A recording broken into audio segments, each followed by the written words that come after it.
hello guys तो सकलोৱে গম পাইছে যে জুবিন দা নাইকিয়া হৈ গৈছে আমাৰ মাজৰ পৰা তো এইটো আমাৰ সকলো অসমবাসী ৰাইজৰ কাৰণে বহুত দুখৰ হ'ব আৰু সঁচাকৈ কালি বহুত দুখ লাগিছিল যেতিয়া খবৰটো আহিছে যে জুবিন দা নাই তেতিয়া কিন্তু বিশ্বাস কৰিবলৈ মানে বিশ্বাস হোৱা নাছিল মানে মোৰ যে সঁচাকৈ জুবিন দা নাইকিয়া হৈ গৈছে আৰু এইটো মানে এনেকুৱা হৈ গৈছে মানে আমাৰ সকলো অসমবাসী ৰাইজৰ কাৰণে হৈছে যেনেকৈ কাৰোবাৰ মা দেউতা নহ'লে ল'ৰা-ছোৱালীবিলাক মানে নিথৰুৱা হৈ গৈছে যায় ঠিক তেনেকুৱা আমাৰো হৈছে যে জুবিন দা নোহোৱাৰ কাৰণে মা দেউতা নোহোৱা নিচিনা হৈ গৈছে জুবিন দা আমাৰ অসমৰ কাৰণে বহুত কৰিছিলে আমাৰ অসমত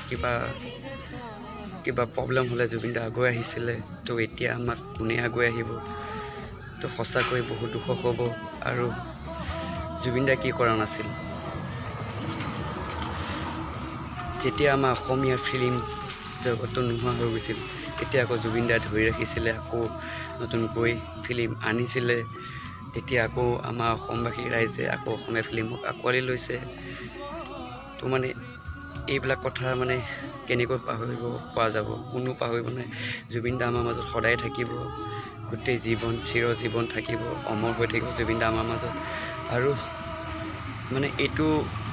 এনেকুৱা লাগিছে যে জুবিন দা কেনেকৈ ঢুকাই গ'ল এইটো আমাৰ মাজত এটা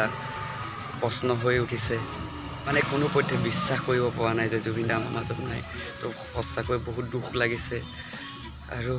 এতিয়া আমি কি কৰিম উপায়টো নাই এটাই ক'ম যে জুবিন দা য'তে আছে ত'তে তো ভালে থাকক সুখে শান্তিয়ে থাকক তো